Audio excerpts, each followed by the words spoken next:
Does anyone know what anemia is?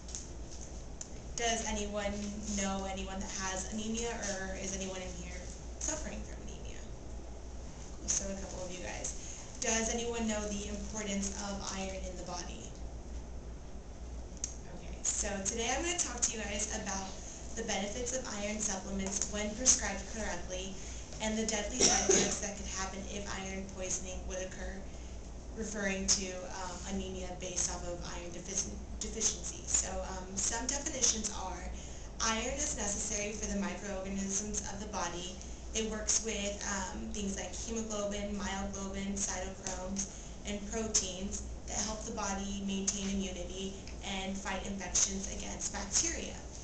Iron deficiency anemia, which is what we're going to be focusing on today, it means that you have extremely low iron levels in the blood, and it affects your work performance, your behavior, immunity, your thermoregulation of the body, and causes fatigue.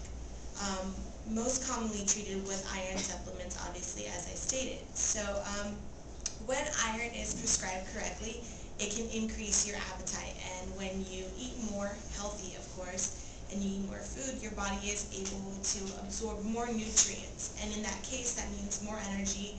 Your anemia will probably get better if you eat things such as spinach and things like that, and you have a better life if you're not sick anymore. There was a study reported in May of 1994 in the Journal of Nutrition that 87 primary school children appetite increased when they started taking iron supplements in moderation. Of course, it's important to pay attention to the wording here, moderation meaning they were given iron supplements correctly, and it was specified to them how much they would be taking, and they weren't overdoing it. A later study done in February 2004, also in the Journal of Nutrition, said that 400 preschool children in Zanzibar benefited from a regular dose of iron supplements. Again, regulated, not done like they just buy it from the store and they decide on their own that that's something they should be taking. There was also an experiment done among school children that was reported in the British Medical Journal. They had different control groups or different experimental groups. The first group, the control group, contained 57 children. These children were not given anything, and obviously there was no improvement in their blood levels. And the second experimental group, A, had 56 children and were treated with 25 milligrams of ascorbic acid 5 days a week. There was no improvement in their blood levels at all. Experimental group B had 57 children and was treated with 25 milligrams of ascorbic acid as well as 3 grams of sulfate daily 5 days a week.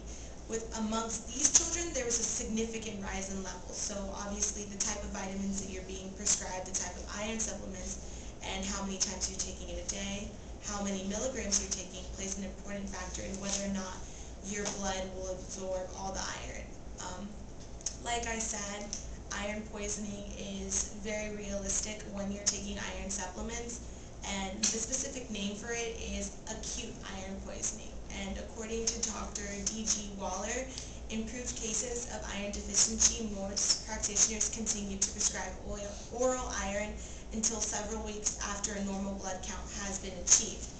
But the absorption of iron depends on the dose of oral iron and the previous state of iron store. So what he's basically saying here is that each body is different. Each person is different, and therefore each dosage can affect someone else differently. What may work for me obviously may not work for those of you that are suffering with anemia in here.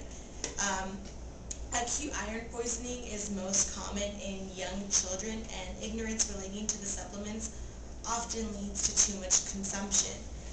Just in case, if you guys, those of you that have anemia or you know someone suffering with it, here are some warning signs or symptoms of iron poisoning.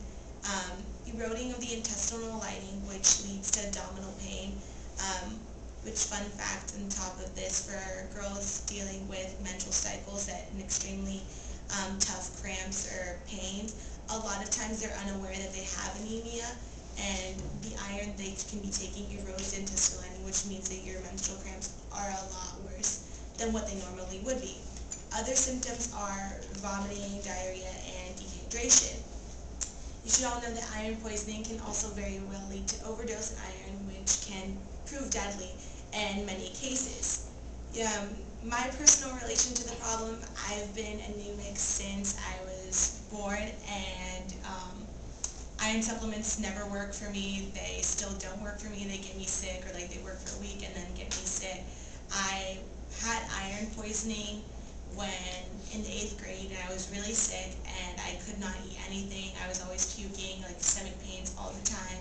So I really think it's important for people to understand that when they're taking medicine like anything else, and in any other sickness, that it's important to know what you're taking, make sure you're getting the right dosage, and listen to your doctors, because it can be dangerous if you take too much.